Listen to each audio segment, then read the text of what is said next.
네, 반갑습니다. 클리드에듀 남은상 교육 이사입니다. 오늘 이번 시간에는 세대별 고교학점제에 대해서 한번 생각해보는 시간을 가져보도록 하겠습니다. 좀 정리하는 마음으로 이야기를 해보고자 합니다.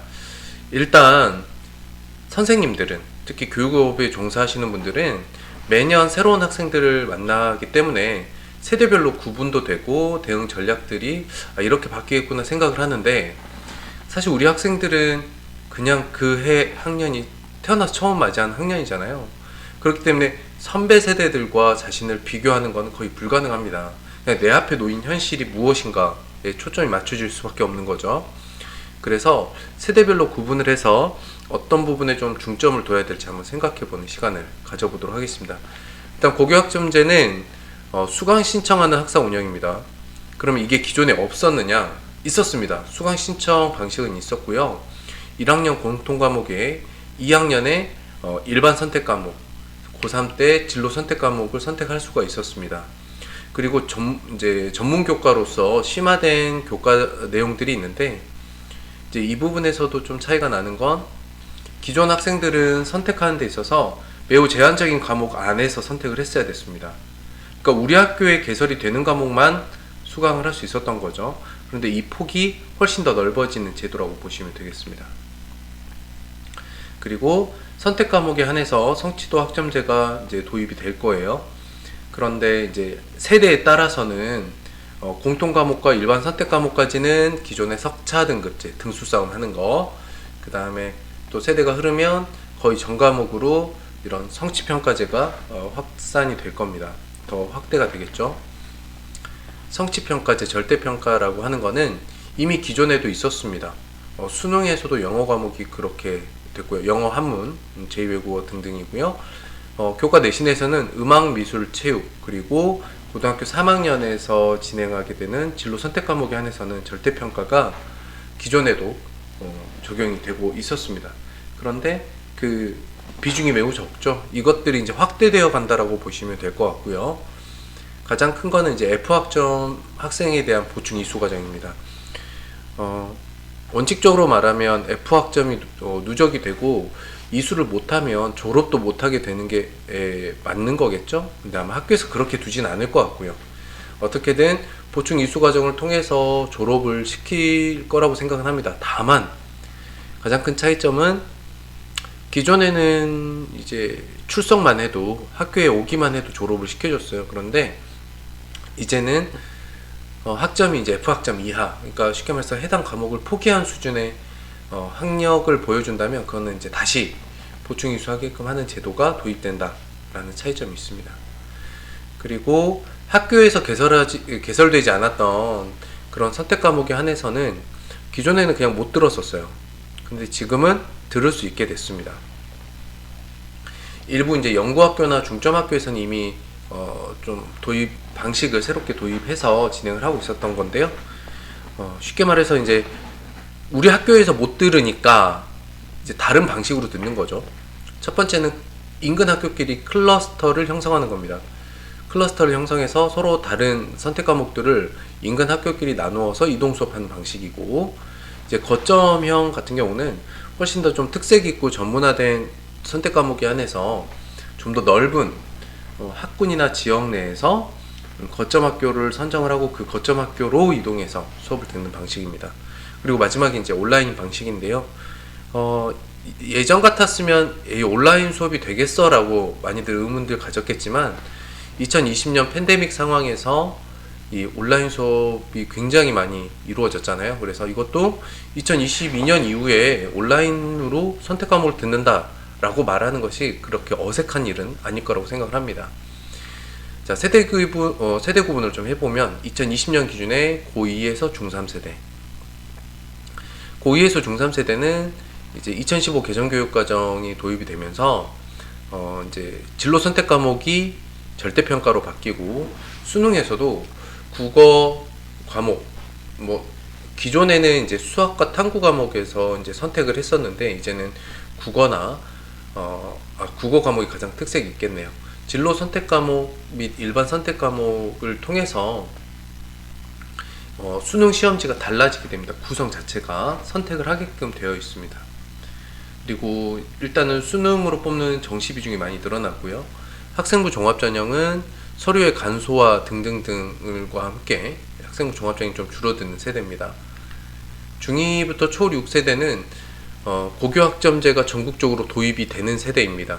그런데 끼어 있어요. 끼어 있다는 거는 예를 들어서 교과서는 기존 세대 교과서와 비슷한 교과서를 사용을 하고, 비슷하다라고 얘기하는 거는 중간에 일부 개정 과정이 도입이 됐기 때문입니다.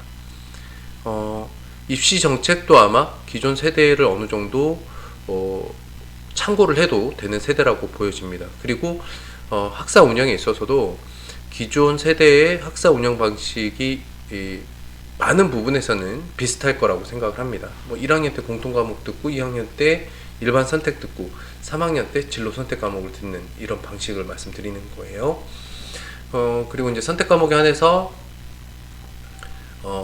이제 절대평가라고 말하는 성취평가제가 더 많이 이제 확대가 되는 세대일 겁니다. 그렇기 때문에 끼어 있는 세대, 짬뽕된 세대, 뭐 이렇게 표현할 수가 있습니다.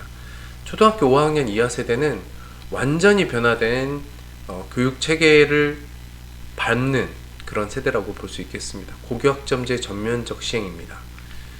그래서 고2부터 중3 세대를 좀 보면 지금 가장 큰 변화 지점들, 지금 코앞에 있는 대학 입시 좀 중심으로 말씀드릴 수밖에 없는데요. 정시 비중이 굉장히 많이 증가합니다. 그리고 특히 이과에서 선호하시는 의대, 치대, 한의대, 신설약대 같은 경우는 정시 비중이 굉장히 높아졌고요. 그래서 상위권 대학, 일부 주요 대학에 한해서 정시 비중이 굉장히 많이 증가합니다. 고3 진로 선택 과목이 절대평가로 적용이 됩니다. 진로 과목 선택을 굉장히 잘해야 되는 거는 첫 번째는 고3 때에 수능이 중요한 세대인데요. 수능 시험을 준비할 수 있는 정도의 여유를 갖기 위해서 진로 선택 과목에 대한 걸 잘 설계를 해야 돼요. 수능 준비도 해야 되는 시간적 여유를 벌어야 되기 때문에 그리고 학생부 종합전형에서 고3 때 선택한 진로 선택 과목이 또 많은 영향을 미칠 것으로 보입니다. 그래서 진로 선택 과목은 학생부 종합 대비와 정시 대비 이 두 가지의 맥락이 있는데, 진로 선택 과목이 학생부 종합전형의 핵심 내용이라면 정시는 수능 준비를 할 수 있는 나의 어떤 시간적 여유를 챙길 수 있는 또 진로 과목 설계가 또 필요한 거예요. 계열을 좀 나눠서 보면 인문사회공학, 의료보건, 뭐 의료 생명 뭐 이렇게도 나누고요. 교육, 예체능 이렇게 6개 계열의 선택을 가지고 지금 고등학교 2학년은 이미 일반 선택 과목들을 본인의 계열에 맞게 선택해서 수업을 듣고 있는 중입니다.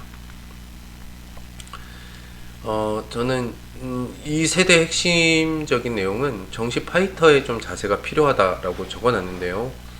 정시 파이터의 자세라고 하면 기존에 많은 학생들이 나는 수시로 대학 갈 거야 라고 미리 못 받고 수능 준비를 굉장히 등한시하는 경우들이 많았습니다. 근데 이제 상위권 학생들인 경우는, 또는 상위권 도약을 목표로 하는 학생들은 정시를 포기할 수가 없습니다. 정시 비중 자체가 늘었고요. 다만 학교에서 이제 공부하는 내용과 수능 과목과의 연계성, 그 준비할 수 있는 정도의 수준 차이가 학교마다 좀 다르기 때문에 이 부분은 본인의 사정에 따라서 준비하는 방식이 좀 달라지겠지만, 핵심적인 거는 정시가 정말 중요합니다. 수능이죠. 수능이 중요한 이유는 앞에서 다른 동영상에서 말씀드렸는데, 수능이 중요한 이유는 일단 수시를 합격하면 정시 지원이 불가능하거든요. 그렇기 때문에 내가 정시에서 어느 정도 대학의 목표 대학의 범위를 정한다면 수시에서 지원 대학들도 정리가 가능합니다. 그렇기 때문에 수능은 첫 번째 수시 전략에 들어가고요. 두 번째는 수능 자체가, 그러니까 정시 비중이 늘어났기 때문에도 중요합니다. 자, 그러면 중2부터 초등학교 6학년 사이에서는 어떤 일이 있는지 보도록 하겠습니다. 전국적으로 고교학점제가 부분적으로 도입됩니다. 전국적인 고등학교에 도입이 되는데 부분 도입이죠. 부분 도입은 이제 기존 앞에 있는 선배들에 비해서 선택 과목 한해서의 고교학점제 도입 부분이 확산된다, 확대된다 입니다. 완전히 새로운 체계가 도입된다가 아닙니다. 고교학점제로 일부 전환을 한다는 거죠. 선택 과목들에서. 2015 개정교육과정 그대로 따릅니다. 다만 2020 부분 개정이 포함된 내용으로, 약간 이제 수정된 내용으로 교과서가 진행이 됩니다. 공통 과목하고 일반 선택 과목에 한해서는 기존의 상대평가 형식 석차 등급제는 유지됩니다. 그리고 고등학교 1학년 때는 공통 과목을 듣거든요. 그래서 국어, 영어, 수학 기본적으로 듣고요. 통합사회, 통합과학, 과학실험, 한국사와 같은 이제 들어야 하는 공통 과목들이 있기 때문에 공통 과목 중심으로 고등학교 1학년 시간표가 나올 겁니다. 그래서 고등학교 1학년을 위한 어떤 수강 신청 이런 것들은 기존에 없을 거고요. 대신 고등학교 1학년 공통 과목 과정을 수행을 하시면서 진행하면서 고등학교 2, 3학년 과정의 학업 설계를 하게 됩니다. 하기 때문에 이제 선택 과목을 이제 설계하는 과정에서 연합 거점 온라인형으로 되어지는 나의 진로 선택 과목이 무엇인지를 미리 확인을 해야겠죠. 이 끼어있는 세대, 마치 임상실험의 대상이 되는 것 같은 이런 세대들은 대학 입시를 생각을 해보면 혼란기에는 모두 준비한다가 기본 자세인 것 같아요. 혼란이 조금 있는 세대는, 혼란스러운 세대는 모두 준비한다 보시면은 학교 내신 성적, 그 다음에 수행평가 및 평소학습 태도인 세부 능력 및 특기사항, 그리고 마지막에 수능 정시까지 모두 챙겨야 본인의 선택의 폭을 넓히고 더 구체적으로 설계해 나갈 수가 있을 겁니다. 자, 초등학교 5학년 이하 세대입니다. 고교학점제가 전면적으로 도입이 됩니다. 그러면 기존에 남아있던 이제 석차 등급제가 모두 사라지고 성취평가제로 전환을 하게 될 거고요. 새로운 교과서들이 나와서 새로운 교과서에 맞는 개정교육과정이 도입이 될 겁니다. 아마 AI 및 컴퓨터와 관련된 교과목 내용들이 더 많이 도입이 될 거라고 봅니다. 네, 전과목 성취평가 진행이 되고 특목고 자사고가 아마 폐지될 겁니다. 성취평가제 핵심은 아이들을 줄 세우고, 학생들을 줄 세우고 성적을 내서 등수 싸움을 시키는 것이 아니라 학생 개개인이 해당 과목에 대한 이해도를 평가를 하는 거죠. 특목고 자사고가 성취평가제가 전면적으로 시행되는 세대에 남아있다면 어마어마한 패착을 불러올 겁니다. 그래서 특목고 자사고 폐지는 필수로 따라오게 됩니다. 그리고 이제 대학 입시 제도가 전면적으로 개편이 될 수밖에 없는 건데요. 이제 예를 들어서 바칼로레아 평가 기준이 도입이 된다라고 한다면 실제로 수능에 장문이 들어가는 겁니다. 글쓰기. 수능에서 논수령이나 서술형 시험이 수능에 적용이 될 수도 있는 거죠. 그래서 장문을 평가하는 알고리즘을 이미 컴퓨터로 하는 평가 기준을 연구하고 있다고 합니다. 자, 생각해 볼 부분은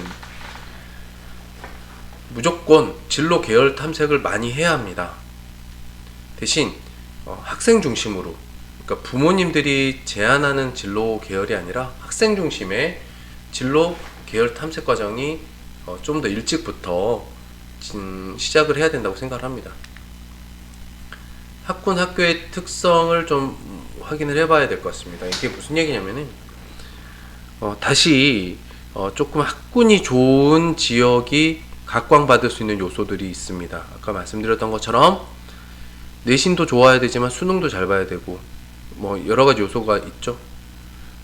그리고 이제 가장 큰 거는 클러스터를 형성을 했을 때 인근 학군 내에 있는 학교들의 어떤 수업의 분위기도 있는 거고 운영 방식도 있는 거고 지역의 특징이 있기 때문에 지역색을 좀 탈 수 있다라고 저는 생각을 합니다.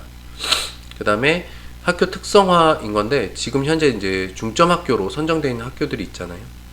아마 이때쯤 되면은 고교 학점제가 전국적으로 전면적으로 시행이 되는 시점이 되면 각 학교가 클러스터를 형성하기 위해서든 아니면 다른 목표 지점이 있든 간에 저는 기존의 이제 중점 학교처럼 각 학교별 특성화가 더 많이 이루어질 거라고 생각을 합니다. 그리고 이제 성취평가제가 학군이랑 좀 관련이 있는 건 뭐냐면, 그러면 모두 A등급 받을 수 있게 시험도 쉽게 내고 수행평가도 점수를 후하게 주고 다 그렇게 모두에게 좋은 점수를 주면 되는 거 아니야? 라고 생각을 할 수가 있죠. 그런 대학에서 학생을 선발하는 과정에서 보는 성적표는 성취평가라 하더라도 표준편차라는 수치가 함께 제공이 됩니다. 표준편차는 이제 학생들이 얼만큼 이제 점수가 분포되어 있느냐인 건데, 실제로 A등급이 많고, 즉 90점 이상이 많고 표준편차는 낮아서 모두 몰려있다면 이 학교는 내신 성적을 굉장히 후하게 줬네? 라고 대학에서 평가를 할 수가 있겠죠. 물론 2025 대학 입시부터는 고교 블라인드가 적용이 돼서 어느 고등학교인지 알 수 없게 만든다고는 하지만은 학교에서 진행되는 내용만 보더라도 이 학교의 특징들을 살펴볼 수가 있습니다. 대학교 입학 사정관들 같은 경우는. 하기 때문에 결국에 내실 있는 교과 수업을 진행하는 학교와 그렇지 않은 학교 간의 이 대학 입시 실적의 차이는 여전히 있을 것으로 보입니다. 그래서 결론적으로 말씀드리면 학군의 영향을 기존보다 더 받을 수도 있다라고 생각을 합니다. 여기 다시 표현을 해놨는데, 바칼로레아 평가 기준에 대한 연구가 지금 진행이 된다고 하고 있죠. 그러면 고등학교에서 진행하는 수업 방식도 발표 토론이 많고요. 산출물 제출, 작문이 많은데, 대학에서 학생을 선발하는 과정에서 한 번 더 치르게 되는 수능에서도 이러한 작문을 볼 수 있다는 거죠. 하기 때문에 지금 초등학생들 같은 경우는 발화 능력이 굉장히 중요합니다. 말하기, 글쓰기. 말하기, 글쓰기 역량이 굉장히 중요합니다. 이 부분에 대한 준비를 어렸을 때부터 할 수 있어야겠습니다. 자, 고격점제를 다시 조금 더 요약 정리해서 세대별로 살펴볼 부분들을 한번 정리해봤습니다. 우리 아이가 만약에 고등학생이 된다면 무엇을 해야 될까? 제가 보기엔 지금 가장 핵심적인 거는 진로와 계열 선택을 위한 탐색 과정, 이것들을 좀 미리 해봐야겠다고 생각을 합니다. 또 그것을 위해서 아이의 어떤 적성이라던가 성향을 파악할 수 있는 각종 객관적 검사들이 있어요. 그래서 요즘 대중화되어 있는 MBTI도 마찬가지고요. KCDI와 같은 이제 종합 검사 같은 경우도 괜찮고, 요즘에는 그 오행에 따른 그 있잖아요. 태양인 태음인과 같은 사상 체질도 계열 선택과 진로에 대해서 봤을 때 살펴보는 경우들도 있다고 합니다. 어쨌든 이제 학교에서 제시하는, 또 그냥 부모님이 기준 삼는 문과 이과 중에 하나 선택, 이런 기준이 아닌 세대이기 때문에요. 지금 초등학교 고학년 중학생이라면 정기적으로 본인의 진로 선택을 위한 탐색 시간들을 반드시 가져야 된다고 생각합니다. 그래서 다음 영상으로는 진로 탐색 과정을 어떻게 하면 좀 좋을지에 대한 기준을 설명드리도록 하겠습니다.